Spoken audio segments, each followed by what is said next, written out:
he do it again? Might take it. Billy stops, pops, Billy, the hero, again, a back-to-back nights. Oh, boy. 1.5 seconds, no timeouts. Tyreek at the hole. Oh, my goodness.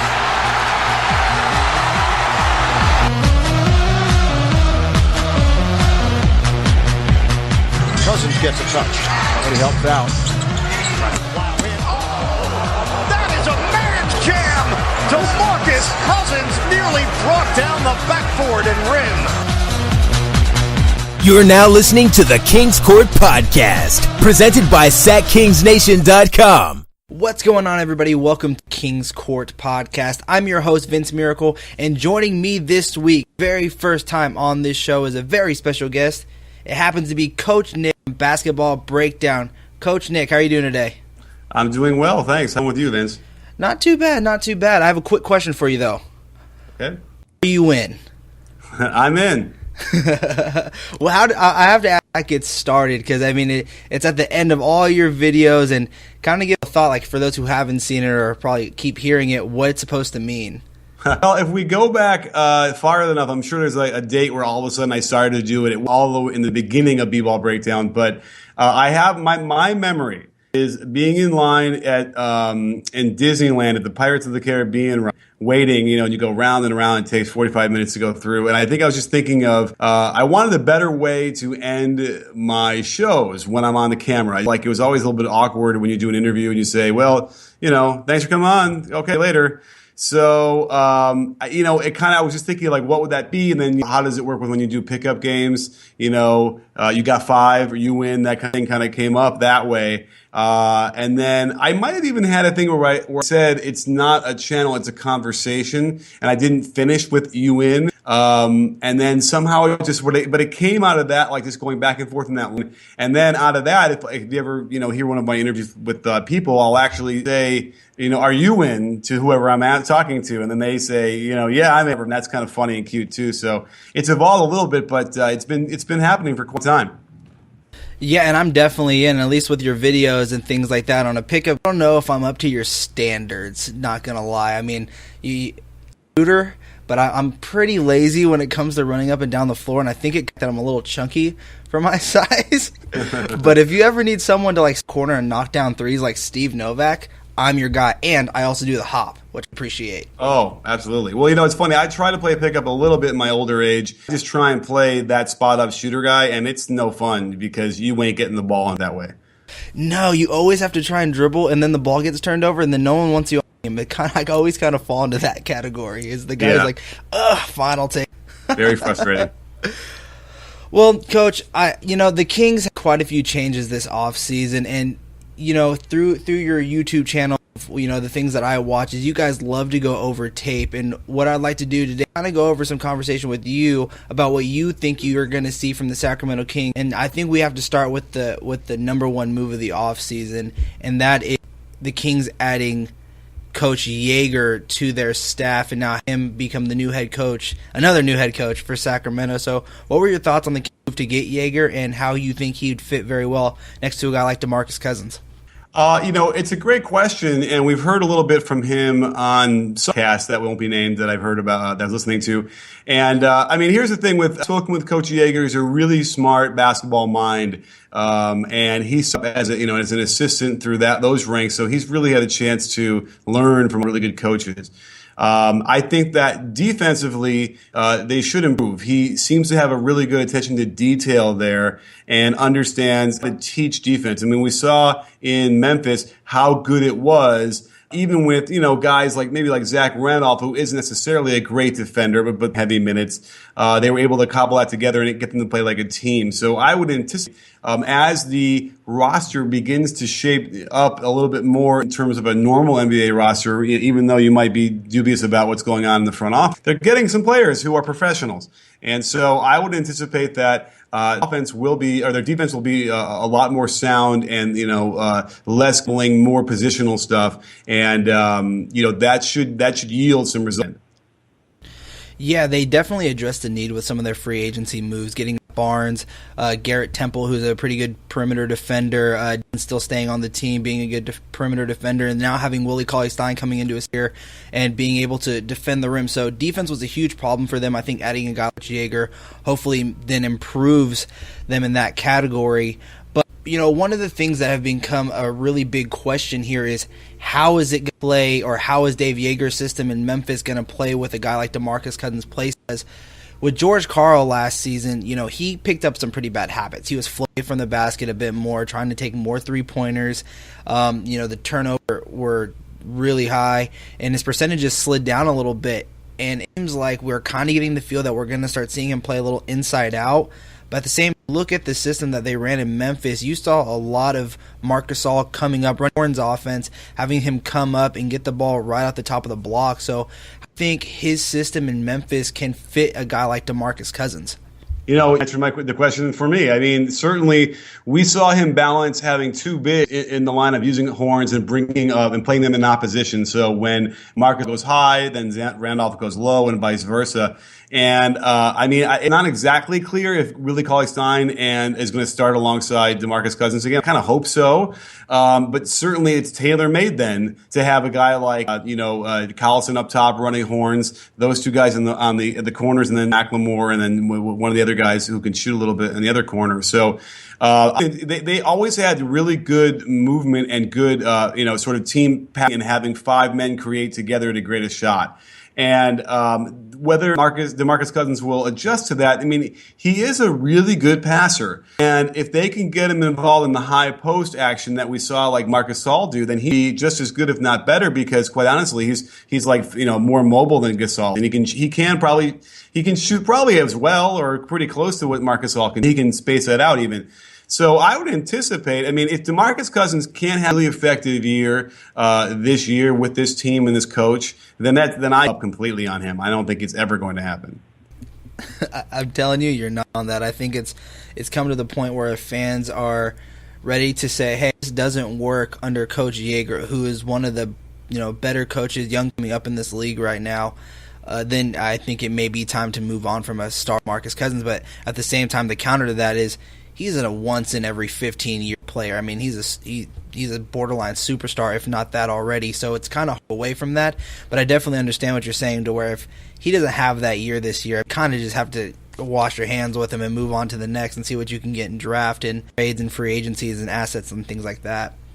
He's not a great guy either. He's sort of not a great teammate. He likes to yell at his teammates. He likes to hog it in some certain drills and that stuff. And it's the kind of culture that gets ingrained. And it's really going to be the other challenge is either to get him to do it a little bit more seriously and to be a better teammate and communicate more effectively with those guys, or somehow be able to tolerate that a little bit and get everyone else to sort of not follow along in that lead. It's a challenge. Yeah. Or then he just goes by. So, it's going to be a real challenge. But, I have to imagine that if there's any coach to handle it, it's going to be Yeager.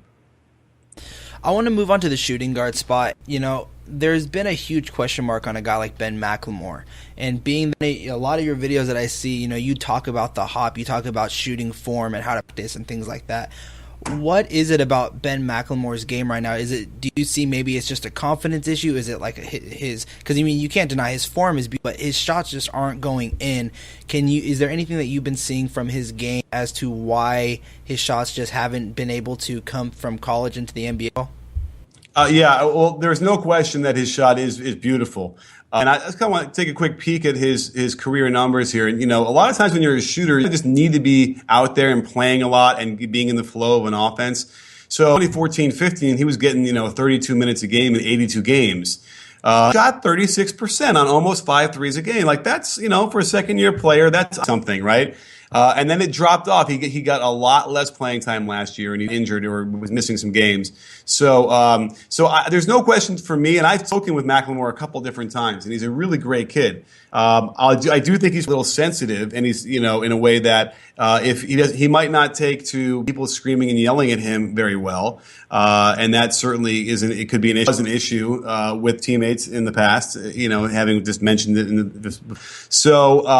that is a key, I think, for him him is that he needs to have confidence. He needs to get confidence and be, sort of lifted up by his teammates, I think, just a little bit. And then he needs to get, that consistent playing time and have an that, where he knows where the shots are coming from. He knows what angle of the pass for the shots, and get his feet to get himself grounded in the catch and shoot game, because I have no doubt as that grows, he will be able to put the ball on the ground and then become more of a varied player on offense in the years to come. He just needs that 1 year where he can get consistent playing time, feel good about his teammates not, yelling at him, and feel he can contribute positively.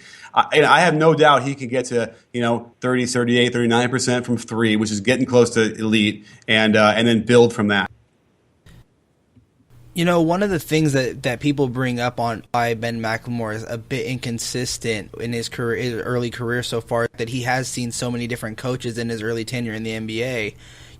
I ask you, being that you are a coach and you've been around, so many different players, how big of an impact is something like that, being that you've transitioned from coaching with one particular coach, going through the drills that he's teaching you, and then moving on to somebody and having to learn that system, and then also having to do whatever they're asking you to do as a coach. How do you think that really does affect a player? It can have a very profound effect. I mean, obviously, some players, it doesn't really matter. They're that good, or maybe they're that unskilled. But I often talk about a guy like Steve Kerr, for instance, who would not have had a very remarkable career at all had he not somehow gotten onto Chicago right when he did, and then Michael Jordan came back from retirement. Now he's won championships, and then he got to Spurs, and now he's where he is now, right?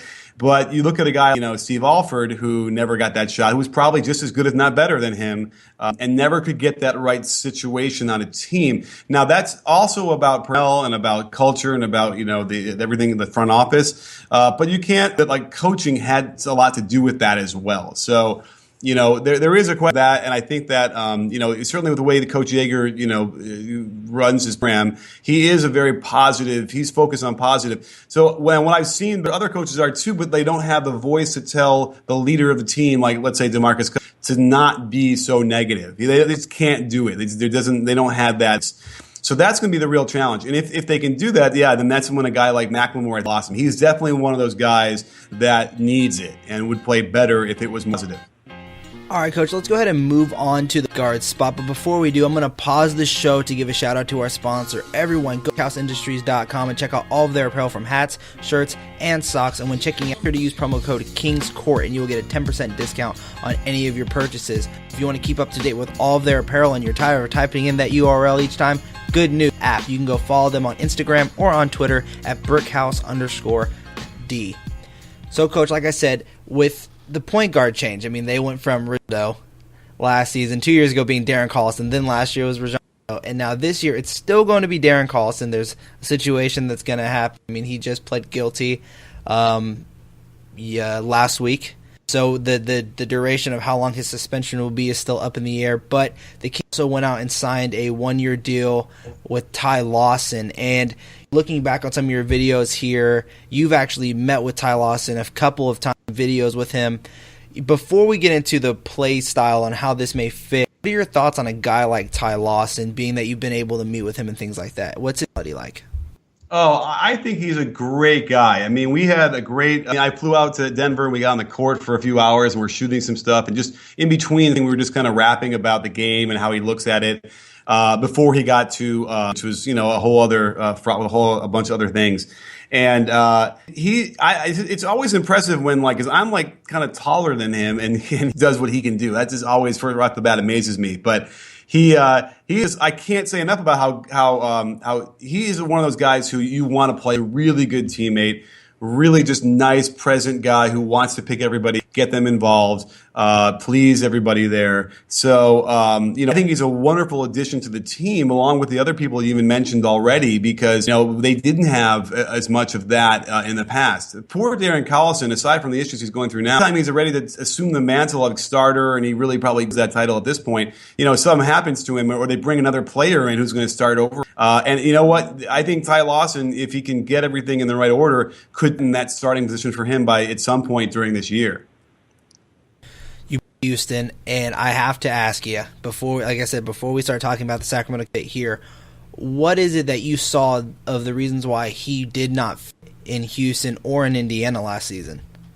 Well, we did a video. I have to kind of rack my brains a little bit as we speak. But as I recall, a lot of the things that we showed were that, the James Harden dominated so much that that he just couldn't get in a rhythm and do what he does, which is penetrate and kick out. And I thought it was going to work because Harden would allow him to do more of that and then give Harden the. But it just never happened. He ended up having to drift to the wing, drift to the corner, and stand there. Get an occasional spot up shot. It just didn't. It just, guys just don't do well in that, and that certainly was the case with Collison. He needed all more in his hands, and it just the hierarchy had already been set for several seasons. It wasn't going to happen in Houston. What about Indiana? I mean, was it just that he got injured and then it kind of took away from what was looking like he was finally get a little bit better? Even last season, his turnover to assist or his assist ratio wasn't terrible, but he still hasn't looked the same since his days. Do you think that's what he talked about with Mark Spears of the Undefeated? Is like it's kind of like morale thing or confidence issue where he felt scared to take a shot that he was going to make a mistake. Do you see it from that standpoint, or do you think after leaving Denver, it's just trying to find that system? And with Houston and with Indiana, it just may not have been the right place for a guy like Ty Lawson's style?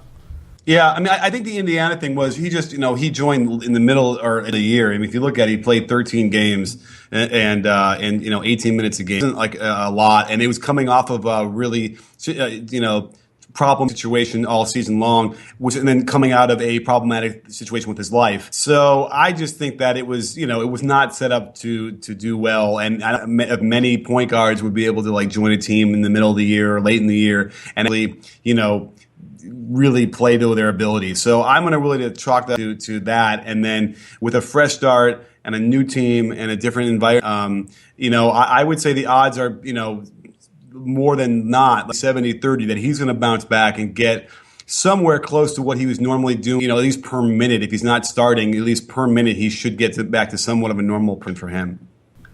Oh, I completely agree. I mean, we've talked about on this show, this signing for me is kind of a meh. I had the NBA is a what have you done for me lately type of league, and with Ty Lawson, off-court issues, of course, draw question marks, but then you look at the numbers, and last season he didn't really show much. He hasn't been able to, overcome, able to move to a new team and take on minutes and really showcase what he can. But now he's coming into Sacramento, kind of looking at this as a redemption story, and not the standpoint of where his career is over, but he wants to get paid one last time. I mean, he is 20 years old. So what is it, or what type of play style do you think Tyson plays that would fit really well in a system like Dave Yeager's? Well, his skill set is pushing the ball. That's what he gets out on the pushes it, and I don't think Yeager has a problem with that. He's going to want to try and get easy shots. He has the personnel for it. There's enough young guys out there that want to get in the wing. Willie Cauley-Stein should benefit from that kind of when he's in there getting lobs and put ball quick and putbacks. So I feel like that's, and then, quick drag screens into, for pick and rolls to start the offense. And I feel Yeager would be open to that. And he definitely had much more of a patterned offense compared to anything you had seen in Denver with George Karl. But it doesn't mean they can't find enough possessions that are quick paced, quick attack, against the second unit, ideally, if they get solidified with Collison, where, he can really get back to doing what he does well.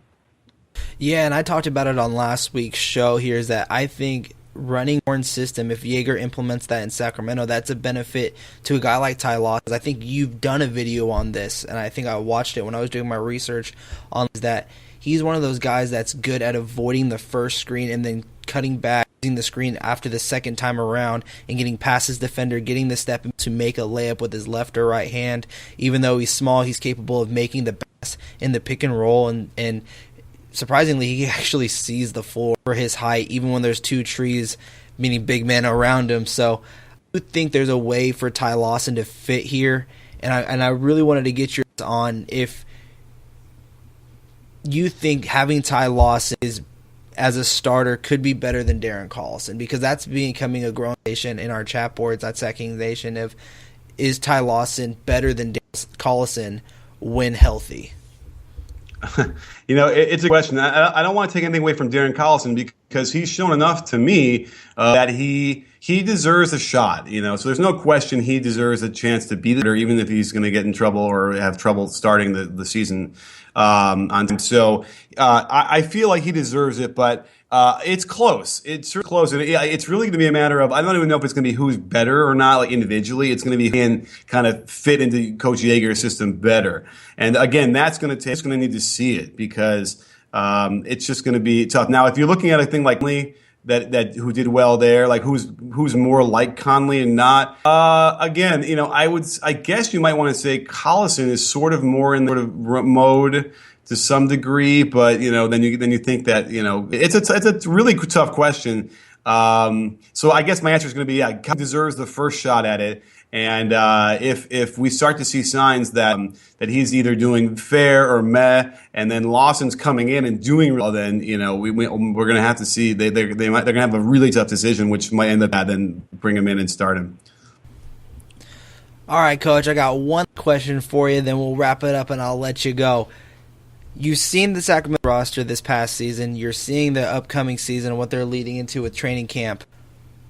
Is this team better? Will they win more games? Yes, they will absolutely win more games. Especially when you consider how many games did they win last year? They won 33. Yeah, I think that they will. The whole last half of the season was farce, right? George Karl was supposed to be fired, the first game back, All-Star game. Everybody knew it. And then they didn't do that. And he didn't. I had heard stuff about him struggling with, just being able to do normal coaching, either like age, health, whatever it was. And so, it was just like a farce by the time that season ended. And so I just think that had they had anybody else, they would have won more games anyway. So just by getting Coach Yeager there now, full season, and I like what they did with their upgrades. And they should win. Let's say they won 33 games. I would be surprised if they didn't close to 40, even in the bloodbath of the Western Conference. I don't know. I would be surprised if they didn't improve by at least 5-6 games. All right, guys, that's our show. I'm telling you right now, Coach, the fans are loving you for what you said. And so just so they can, applaud you for being on the show and then also saying that the Kings are going to be 5 to 6 wins better, where can they find you online so they can start to Well, please remember what our tagline is. It's not a channel, it's a conversation, which is welcome. So you can always find me at BBALL BREAKDOwn anywhere across the internet, bballbreakdown.com, at BBALLBreakdown on Twitter, which I'm on all day, every day, and our YouTube. So in the comments there too. So definitely, check it out. check out their site, check out their YouTube videos, and follow them on Twitter and wherever you guys can find at BBALL BREAKDOwn. Go follow them. They have great content coming out every single day, it feels like almost, but every single week you're definitely going to be getting something new and something to see. You guys can follow me on all social media platforms of at VM Center. Be sure to site SacKingsNation.com for all of your in-depth coverage of the Sacramento Kings. Coach, you coming on the show this week? You got it. I'm in. You guys heard him. He's in. Are you?